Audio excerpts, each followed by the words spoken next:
Shalom. Marilah kita siapkan hati dan pikiran kita kepada Tuhan. Mari kita saat teduh sejenak.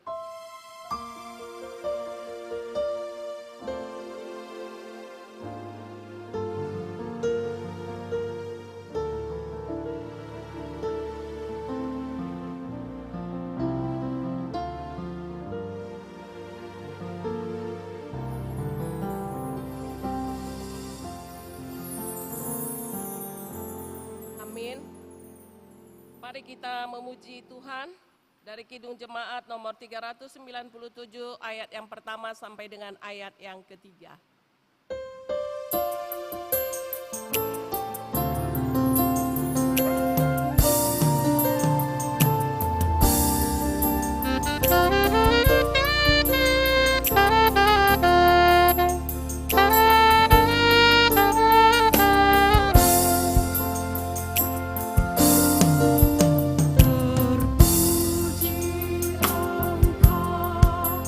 Allah Maha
Di dalam nama Allah Bapa dan nama anaknya Tuhan Yesus Kristus dan nama Roh Kudus salib langit dan bumi.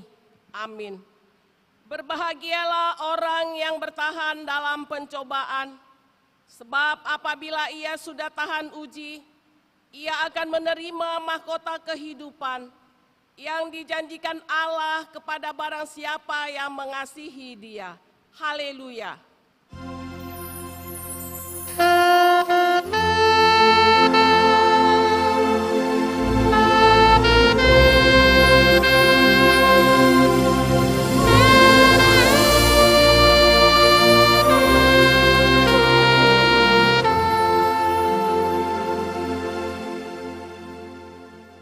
Marilah kita berdoa. Ya Tuhan Allah yang Maha Kuasa dan Pemurah, kasih-Mu adalah kekal selama-lamanya. Kami mengucapkan syukur kepadamu karena Engkau telah memelihara hidup kami hari lepas hari hingga pada saat ini. Kami memuji Engkau karena kami telah menerima berita kesukaan dari anak-Mu Yesus Kristus yang memberikan hidup yang kekal kepada kami. Kami mengucapkan terima kasih kepadamu karena Engkau telah memberikan firman-Mu yang kudus itu kepada kami di dalam damai dan sukacita. Kasihanilah kami ya Tuhan, berilah kami kekuatan untuk melakukan firman-Mu itu dengan hati yang tulus. Ajarlah kami serta perbaharuilah hati kami agar semakin suci di hadapan-Mu sampai akhir hidup kami, di dalam nama Tuhan Yesus Kristus Tuhan kami. Amin. Mari kita memuji Tuhan dari Kidung Jemaat nomor 440 ayat 2 sampai dengan ayat yang ketiga.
Marilah kita mendengarkan firman Allah sebagai pendahuluan khotbah yang tertulis dalam Mazmur 145 ayat 17 sampai dengan ayat yang ke-21.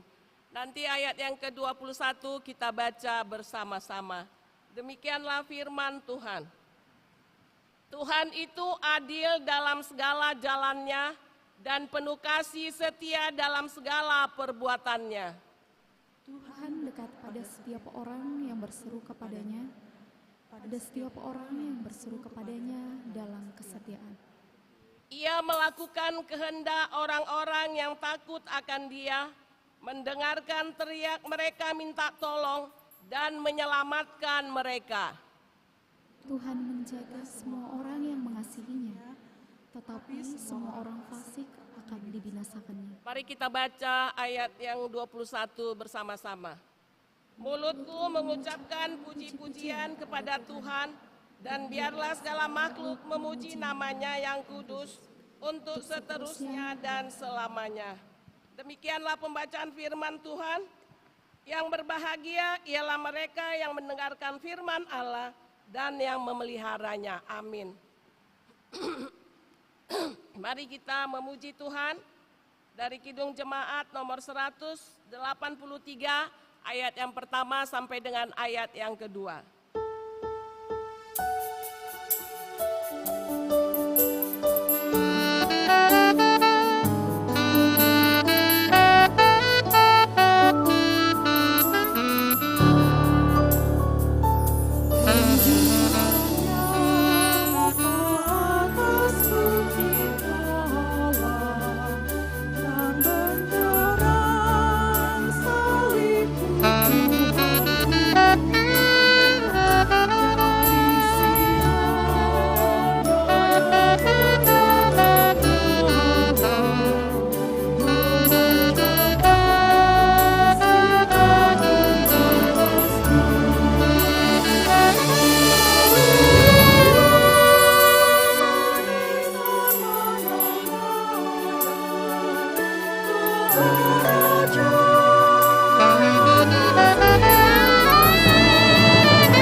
Dengan segala kerendahan hati, marilah kita datang ke hadirat Tuhan, mengakui segala dosa perbuatan kita yang tidak berkenan di hadapan Tuhan, yang kadang kita mendukakan hati Tuhan dan juga melukai hati sesama kita.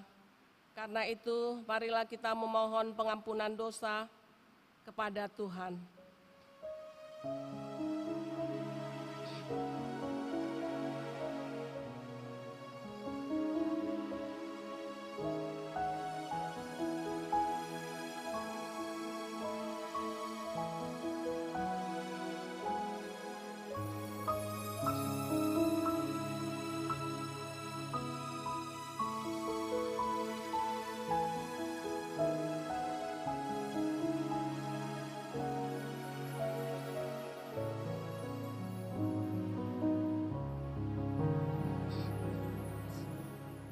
Marilah kita berdoa. Bapa kami yang di sorga, di dalam nama Yesus Kristus Tuhan kami, Engkaulah Tuhan yang Maha Kuasa, Khalif langit dan bumi, dan sumber segala kebenaran dan keadilan untuk menghakimi umat manusia. Kami datang bersembah sujud di hadapan-Mu untuk menyesali dosa dan kejahatan kami, karena perbuatan dan pikiran kami yang melanggar hukum-Mu. Kami senantiasa menuruti godaan setan, hawa nafsu dan tabiat kami yang jahat itu. Sepantasnya lah kami menerima ganjaran sesuai dengan kejahatan kami, sehingga kami datang ke hadapan-Mu untuk menyerahkan diri dan menyesali segala dosa kami. Tolong dan kasihanilah kami, ampunilah segala dosa dan kesesatan kami, dan suruhlah Roh-Mu yang kudus itu untuk menerangi pikiran dan jiwa kami, supaya kami dapat berbuat baik dan mematuhi segala kehendak-Mu di dalam kebenaran, sehingga kami beroleh hidup yang kekal. di dalam pengasihan Tuhan Yesus Kristus Tuhan kami. Amin. Janji Tuhan tentang pengampunan dosa. Tuhan adalah penyayang dan pengasih, panjang sabar dan berlimpah-limpah kasih setianya. Tidak dilakukannya kepada kita setimpal dengan kesalahan kita, seperti Bapa sayang kepada anak-anaknya. Demikianlah Tuhan sayang kepada orang yang takut akan Dia. Segala kemuliaan bagi Allah di tempat yang maha tinggi. Amin. Mari kita bernyanyi dari pelengkap Kidung Jemaat nomor 121 ayat 3 sampai dengan ayat yang keempat.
Hukum Tuhan sebagai petunjuk hidup baru dari hukum yang pertama sampai dengan hukum yang keempat. Titah yang pertama, akulah Tuhan Allahmu, seru Tuhan kita, tidak boleh ada Allah lain kecuali aku. Titah yang kedua, jangan perbuat bagimu patung yang menyerupai apapun, yang ada di langit atau yang ada di bumi, atau yang ada di dalam air untuk disembah atau bertakwa kepadanya. Titah yang ketiga, jangan menyebut nama Tuhan Allah dengan seenaknya, karena Allah akan menghukum orang yang menyalahgunakan namanya. Titah yang keempat, ingat dan sucikanlah hari yang dikuduskan itu. Lakukanlah segala pekerjaanmu di dalam 6 hari. Tetapi pada hari yang ketujuh, ialah Sabat bagi Allah Tuhanmu. Engkau tidak boleh bekerja pada hari itu, juga anakmu laki-laki atau perempuan, pembantumu laki-laki atau perempuan, ternakmu atau orang lain yang berada di tempat kediamanmu. Sebab Allah menciptakan langit dan bumi, dan segala isinya di dalam 6 hari. Kemudian ia beristirahat pada hari yang ketujuh. Itulah sebabnya Allah memberkati itu dan menguduskannya. Demikianlah hukum Tuhan. Marilah kita sama-sama memohon kekuatan daripada Tuhan. Ya Allah, berilah kami kekuatan untuk melakukan yang sesuai dengan hukum-Mu. Amin.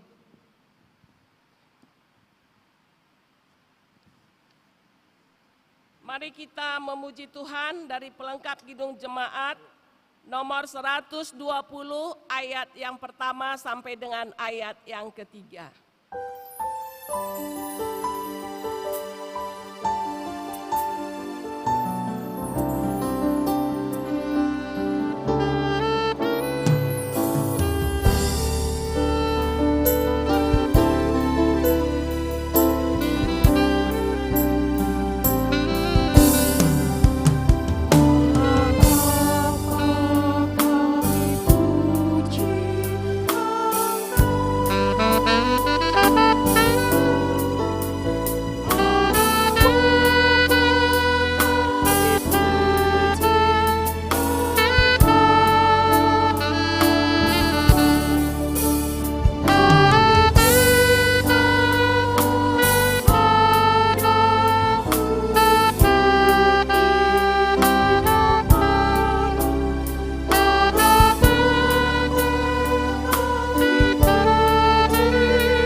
mengikrarkan pengakuan iman kita bersama jemaat pada segala abad di seluruh dunia ini.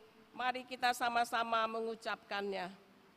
Aku percaya kepada Allah Bapa yang Maha Kuasa, Khalif langit dan bumi. Aku percaya kepada Yesus Kristus, Anaknya yang tunggal Tuhan kita, yang dikandung daripada Roh Kudus, lahir dari anak darah Maria, yang menderita di bawah pemerintahan Pontius Pilatus, disalibkan, mati dan dikuburkan, turun ke dalam kerajaan maut. Pada hari yang ketiga, bangkit pula dari antara orang mati, naik ke surga, duduk di sebelah kanan Allah Bapa yang Maha Kuasa, dan akan datang dari sana untuk menghakimi orang yang hidup dan yang mati. Aku percaya pada Roh Kudus, gereja yang kudus dan persekutuan orang kudus, pengampunan dosa, kebangkitan daging, dan hidup yang kekal. Amin. Mari kita siapkan hati kita untuk mendengarkan firman Tuhan. Kita bernyanyi dari pelengkap Kidung Jemaat nomor 165 ayat yang pertama sampai dengan ayat yang kedua.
Saat yang indah ini ya Tuhan, kami akan mendengarkan firman-Mu.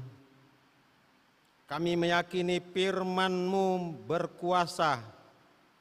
Biarlah kiranya kuasa firman menguasai segenap kehidupan kami. Melalui kuasa Roh Kudus di dalam Kristus Yesus. Amin. Jemaat yang dikasihi oleh Tuhan kita Yesus Kristus, minggu ke-21 setelah Trinitatis ini, dengan tema khotbah, berdirilah teguh dalam ajaran Kristus, firman Tuhan akan kita baca. Saya kira ada baiknya kalau kita membaca secara bergantian apa yang tertulis dalam 2 Tesalonika pasal yang kedua ayat yang ke-13 hingga ayat yang ke-17. Demikian firman Tuhan. Akan tetapi kamu harus selalu mengucap syukur kepada Allah karena kamu, saudara-saudara yang dikasihi Tuhan, sebab Allah dari mulanya telah memilih kamu untuk diselamatkan dalam roh yang menguduskan kamu dan dalam kebenaran yang kamu percayai. Untuk itulah Ia telah memanggil kamu oleh Injil yang kami beritakan, sehingga kamu boleh memperoleh kemuliaan Yesus Kristus, Tuhan kita. Sebab itu berdirilah teguh dan berpeganglah pada ajaran-ajaran yang kamu terima dari kami, baik secara lisan maupun secara tertulis. Dan Ia Tuhan kita Yesus Kristus dan Allah Bapa kita yang dalam kasih karunia-Nya telah mengasihi kita dan yang telah menganugerahkan penghiburan abadi dan pengharapan baik kepada kita. Bersama kiranya menghibur dan menguatkan hatimu dalam pekerjaan dan perkataan yang baik. Shalom untuk kita semua. Kami juga menyapa buat kita yang mengikuti ibadah, baik yang mengikuti di rumah kita masing-masing dan di tempat-tempat yang lain, dalam gedung juga yang berada di luar gedung ini. Tuhan menyertai kita sekalian. 26 Desember 2022 dinyatakan kedatangan Kristus yang kedua kalinya ke tengah-tengah dunia ini. Saudara, jika kita mendengarkan informasi yang demikian, apa yang terjadi dalam kehidupan kita? Saya meyakini setidaknya akan ada pro dan kontra tentang pemikiran terhadap informasi yang mengatakan bahwa Yesus akan datang yang kedua kalinya di tanggal 26 Desember 2022. Mungkin tidak hanya itu, akan banyak orang yang memanfaatkan situasi. Mungkin juga akan ada yang berputus asa. Mungkin juga akan melakukan tindakan-tindakan yang tidak dikehendaki oleh Tuhan. Inilah yang terjadi dalam kehidupan mula-mula, salah satu bagian persoalan yang dihadapi oleh jemaat di Tesalonika. Saya boleh membacakan kepada kita apa yang tertulis dalam 2 Tesalonika pasal yang kedua ayat yang kedua, dikatakan, supaya kamu jangan lekas bingung dan gelisah, baik oleh ilham roh maupun oleh pemberitaan atau surat yang dikatakan dari kami, seolah-olah hari Tuhan telah tiba. Parusia, kedatangan Kristus. Ini membuat orang tak perlu lagi bekerja seperti itu. Mungkin sebagian menganggap cukuplah mengambil tempat menantikan kedatangan Tuhan. Yang lain mungkin mengatakan dalam kesempatan ini baiklah kita memuaskan apa yang harus kita puaskan dalam kehidupan kita. Mungkin juga yang lain berpikir dengan cara yang lain, menindas yang lain, memuaskan, melampiaskan apa yang menjadi kerinduan di dalam kehidupannya. Sehingga kehidupan masyarakat juga jemaat menjadi tercabik-cabik antar satu dengan yang lainnya. Bapak, Ibu, dan saudara-saudara yang dikasihi oleh Tuhan kita Yesus Kristus, saya bacakan apa yang tertulis dalam 2 Tesalonika pasal yang pertama ayat yang keempat, dikatakan demikian. Dalam jemaat-jemaat Allah kami sendiri bermegah tentang kamu karena ketabahanmu dan imanmu dalam segala penganiayaan dan penindasan yang kamu derita. Nah, tadi saya katakan banyak pro kontra antar satu dengan yang lainnya. Nah, melihat situasi yang demikian, Paulus dengan kerasulannya berusaha untuk menyampaikan kabar baik kepada mereka. Di antaranya dalam bacaan kita tadi ayat yang ke-13 dikatakan, akan tetapi kami harus selalu mengucap syukur kepada Allah karena kamu, saudara-saudara yang dikasihi Tuhan, sebab Allah dari mulanya telah memilih kamu untuk diselamatkan dalam roh yang menguduskan kamu dan dalam kebenaran yang kamu percayai. Paulus berusaha meyakinkan mereka supaya mereka tidak terprovokasi dengan ajaran-ajaran yang menyesatkan. Selain dari ajaran parusia yang mengatakan bahwa Tuhan segera datang, banyak lagi beredar ajaran-ajaran yang lainnya. Jemaat yang dikasihi oleh Tuhan kita Yesus Kristus. Nah, dalam hal ini secara lisan, secara tertulis, Paulus berusaha untuk meyakinkan mereka sebagaimana dikatakan dalam tema kita, berdiri teguh dalam ajaran Kristus. Dan ini diungkapkan pada ayat yang ke-14, berdirilah teguh dan berpeganglah pada ajaran-ajaran yang kamu terima dari kami. Apa yang telah mereka terima, apa yang telah Paulus sampaikan kepada mereka. Bapak, Ibu, dan saudara-saudara yang dikasihi oleh Tuhan kita Yesus Kristus. Ayat 14 dari awal dikatakan, Untuk itulah Ia telah memanggil kamu oleh Injil. Ia telah memanggil kamu oleh Injil, diingatkan kepada jemaat yang ada di Tesalonika bahwa mereka adalah anak-anak Tuhan. Anak-anak yang telah dipilih Tuhan.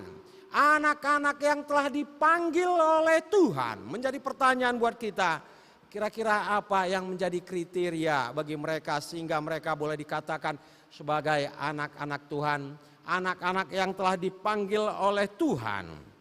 Nah, kita mengetahui kehidupan umat Israel juga ya dikatakan secara tegas bahwa umat Israel adalah bangsa pilihan. Kalau ditanyakan mengapa mereka menjadi bangsa pilihan? Mengapa Paulus juga mengatakan kepada jemaat yang ada di Tesalonika bahwa mereka adalah umat yang telah dipanggil, dipilih oleh Tuhan. Nah, saya kira ini bukan karena kebaikan mereka. Bukan karena kehebatan yang mereka lakukan dalam kehidupan ini.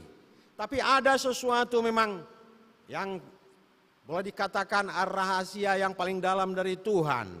Yang mau menyatakan bagaimana perhatiannya, ya kecintaannya kepada umat pilihannya sendiri.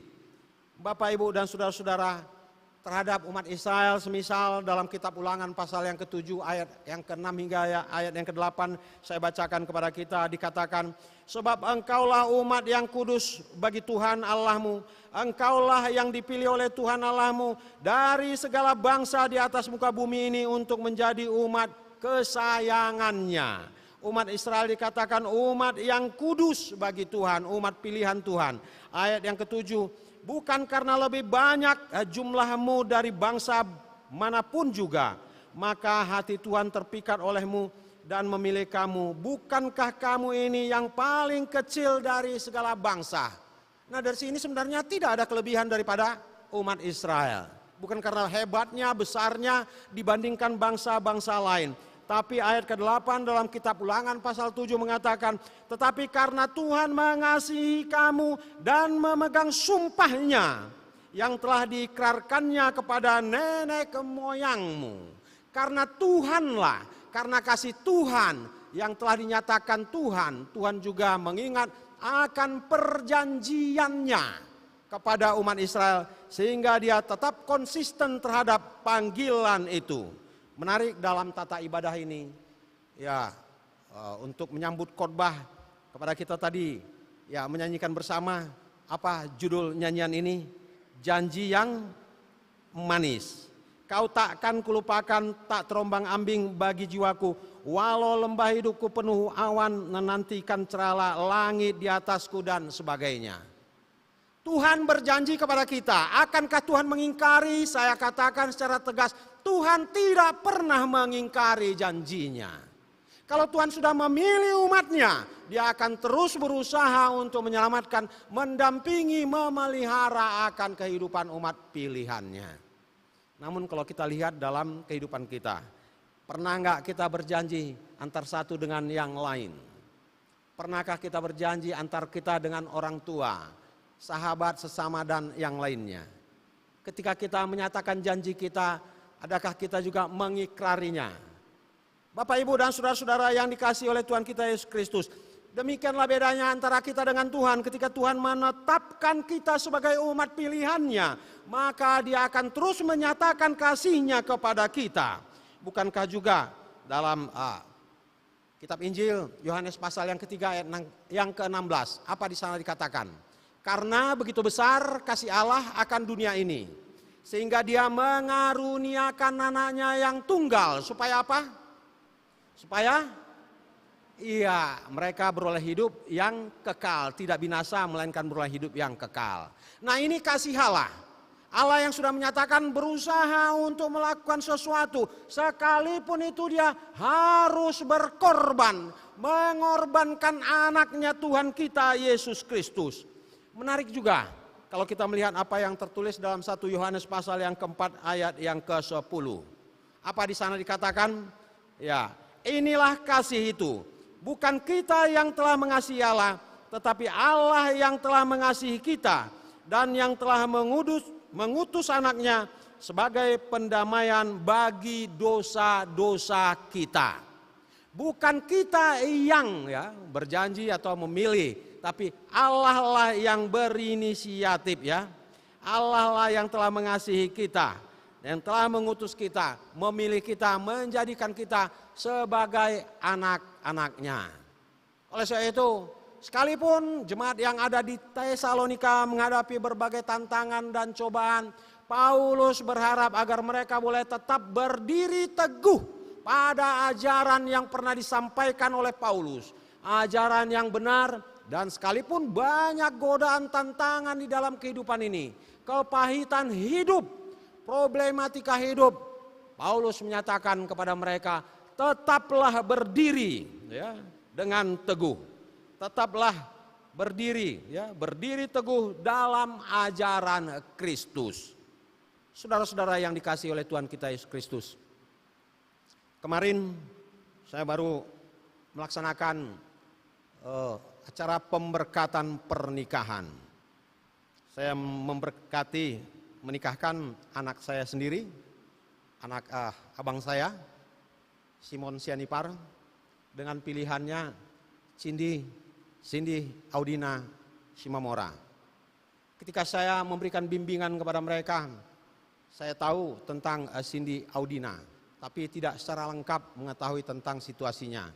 Lalu saya membaca-baca di Google siapa orangnya, dan saya menemukan bahwa Cindy Audina ini memiliki problema yang luar biasa hebatnya ketika dia berumur 9 tahun.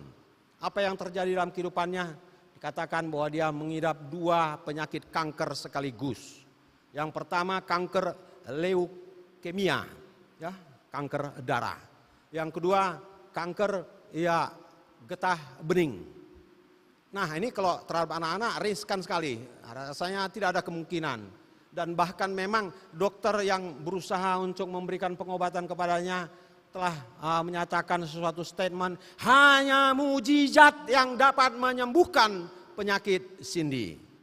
Bapak, Ibu, dan saudara-saudara yang dikasihi oleh Tuhan kita Yesus Kristus, orang tua yang berpengharapan, yang percaya juga kepada Kristus, yang menginginkan anaknya boleh tetap bersama-sama dengan keluarga itu, apalagi ini anak pangguaran, buruh pangguaran ya, anak sulung. Bapak, Ibu, dan saudara-saudara yang dikasihi, ketika kami berbincang-bincang, saya belum begitu banyak mengetahui tentang dia. Saya mengatakan, apa kira-kira yang membuat Cindy begitu luar biasa tegar hingga boleh berada sampai saat yang sekarang ini? Apa yang dia katakan? Ya, Uda dia katakan. Sebenarnya saya bukan udaknya tapi bapaknya, karena dia akan menjadi menantu saya. Lalu dia katakan, yang membuat saya percaya kepada Kristus. Percaya yang bagaimana? Saya katakan, percaya yang sungguh-sungguh. Percaya itu setelah banyak saya coba melakukan semacam pastoral kepadanya. Lalu saya mengatakan, apalah yang menjadi keyword dalam kehidupanmu, kata kunci. Dia katakan selain percaya, dia katakan positif. Kalau 2 kata dari apa yang menjadi keyword, ya, apa yang kau pilih lagi? Dia katakan, dia katakan positif thinking, ya, berpikir secara positif terhadap apa yang dia alami dalam kehidupan ini, menyatakannya segala sesuatunya hanya kepada Tuhan. Di akhir itu ibadah begitu luar biasa dan banyak orang nggak mengetahui siapa Cindy yang sesungguhnya. Bapak, Ibu, dan saudara-saudara yang dikasihi oleh Tuhan kita Yesus Kristus, malam saya pulang setelah pesta adat, sampainya di rumah, lalu itu saya datang setelah jam 11 malam menyampaikan, Pak Pendeta, ada titipan dari Cindy. Apa itu buku? Ya benar. Saya mengatakan supaya dia memberikan sebuah buku kepada saya. Apa judul bukunya? Ya, nama tengahku adalah mujizat. Saya sempat membaca tadi malam, begitu menarik. Apa yang membuat dia kuat di dalam kehidupan ini? Benar, dia berpegang teguh kepada Tuhan. Suatu ketika dia melakukan pengobatan keluar. Tepatnya di Malaysia. Setelah pulang dari Malaysia, banyak orang dijumpainya di rumah. Lalu dia heran, ada apa dengan ini? Pasti akan membicarakan tentang diriku. Dia pikir dia masuk ke kamar. Bapak, Ibu, dan saudara-saudara, dia saksikan dalam bukunya kemudian bapak tuanya datang, Cindy kita berdoa. Mendengar doa dia langsung bersemangat, dia mau. Tapi apa yang terjadi?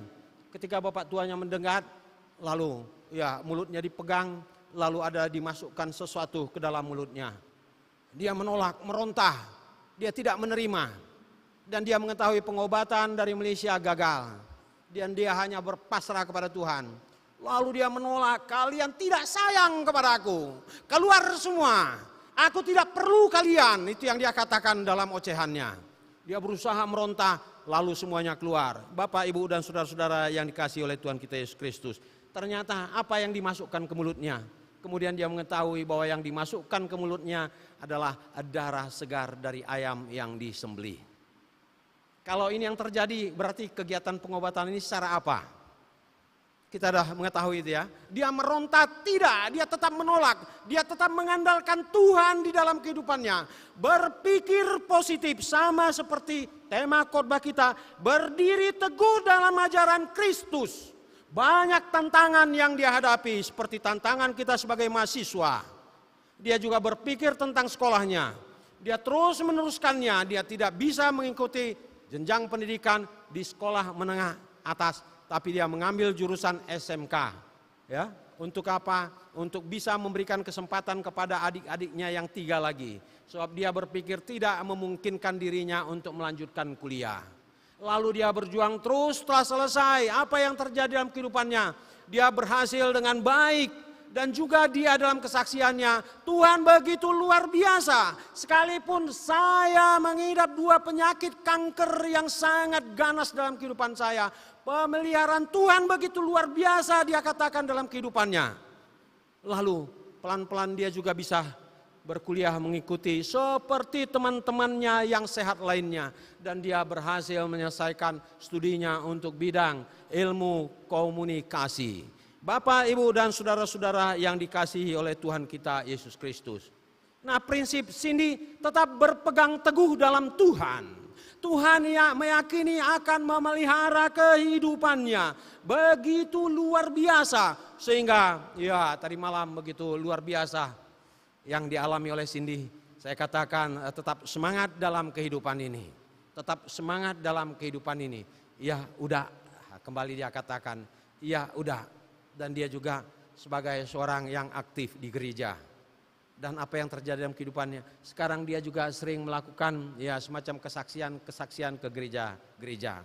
Kalau semula dia berpikir ingin menjadi seorang boleh dikatakan pelayan di pesawat terbang, itu gagal.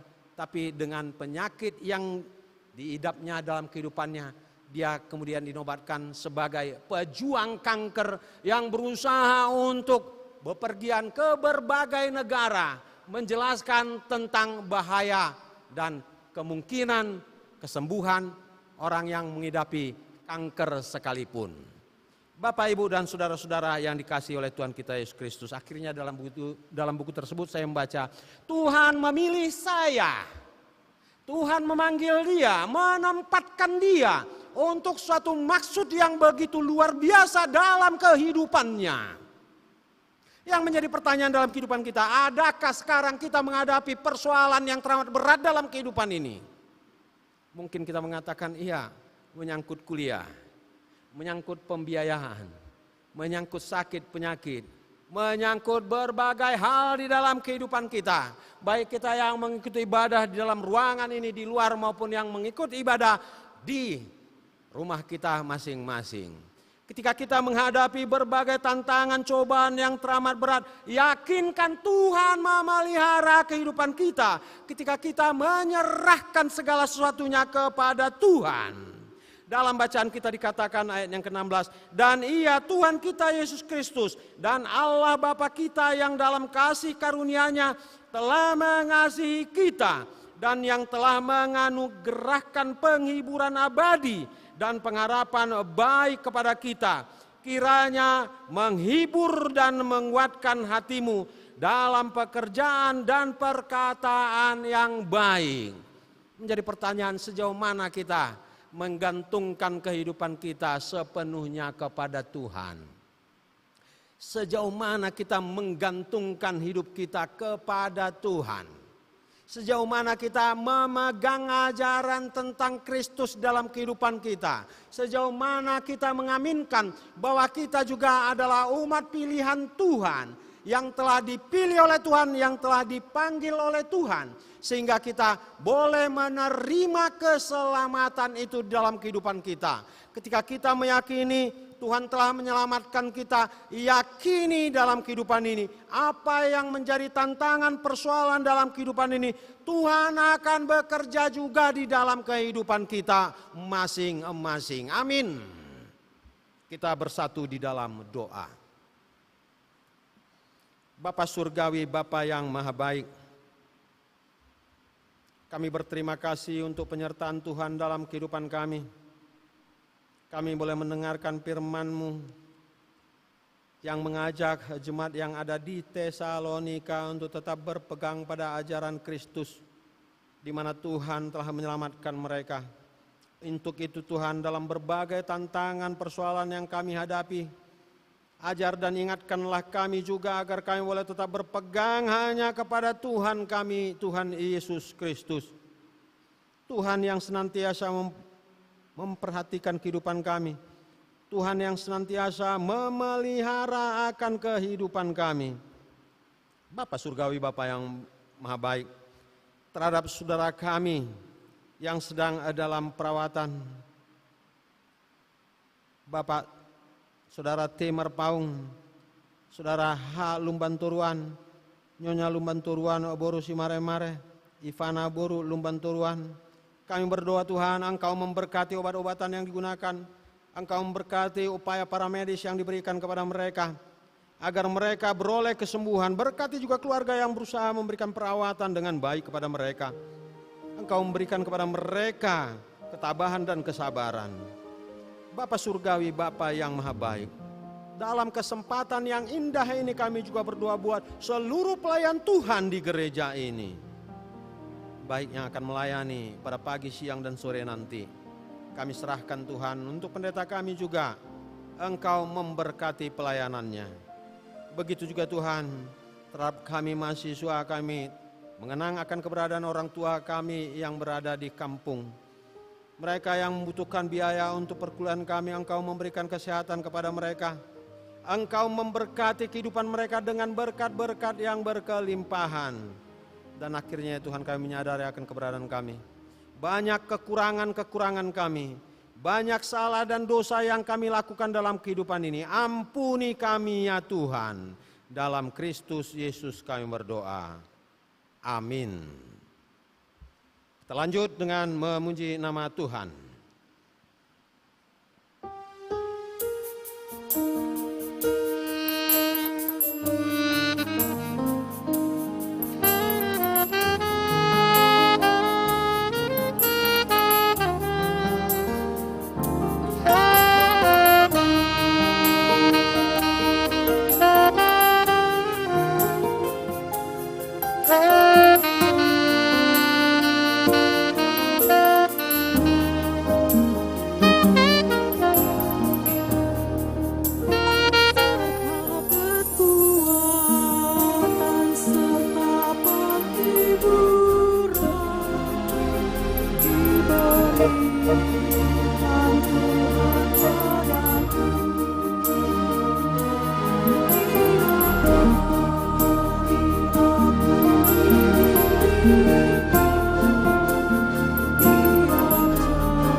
Tuhan sebagai landasan bagi kita untuk menyerahkan persembahan kepadanya. Galatia 6 ayat yang 9 mengatakan, janganlah kita jemu-jemu berbuat baik, karena apabila sudah datang waktunya, kita akan menuai jika kita tidak menjadi lemah. Amin.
Bapak, Ibu, dan saudara-saudara yang dikasihi oleh Tuhan kita Yesus Kristus, pengunjung ibadah, baik yang berada dalam ruangan, di atas, sekitar pekarangan gereja, juga yang mengikuti ibadah di rumah kita masing-masing, kita menyerahkan persembahan kita kepada Tuhan, kita bersekutu di dalam doa. Ya Allah Bapa kami yang ada di surga, kami mengaku dengan setulus hati, Engkaulah sumber segala berkat dan karunia. Di sini kami memberikan persembahan syukur kami kepadamu, terimalah persembahan umat-Mu, dan berkatilah menjadi alat kesaksian, persekutuan, dan pelayanan jemaat-Mu ini. Jadikanlah hidup kami persembahan yang berkenan kepadamu, dan pakailah hidup kami untuk turut menghadirkan tanda-tanda kerajaan-Mu di seluruh dunia. Kasih, keadilan, damai sejahtera, dan sukacita. Bukalah hati kami oleh Roh-Mu yang kudus, agar kami senantiasa mengucapkan syukur kepadamu, di dalam nama Yesus Kristus Tuhan kami. Amin.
Bapa kami yang di surga, dikuduskanlah nama-Mu. Datanglah kerajaan-Mu, jadilah kehendak-Mu di bumi seperti di surga. Berikanlah kami pada hari ini makanan kami yang secukupnya, dan ampunilah kami akan kesalahan kami, seperti kami juga mengampuni orang yang bersalah kepada kami. Dan janganlah membawa kami ke dalam pencobaan, tetapi lepaskanlah kami daripada yang jahat.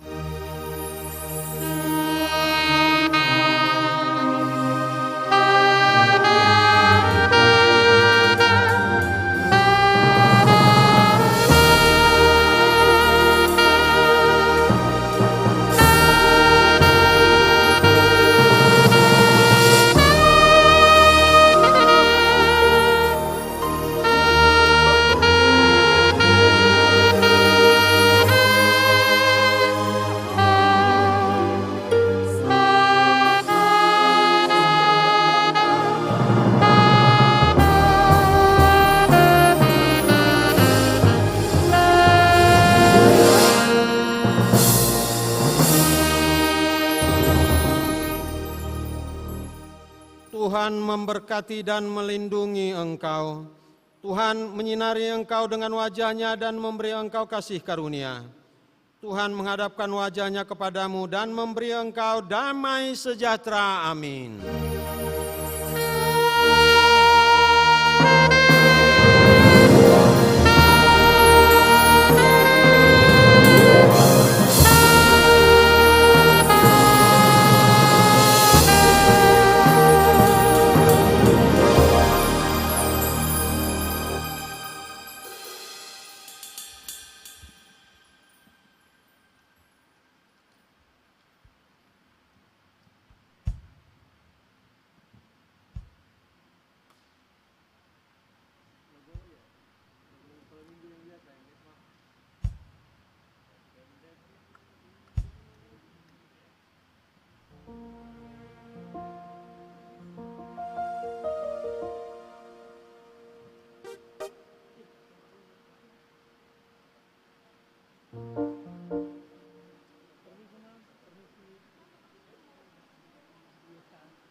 Thank you.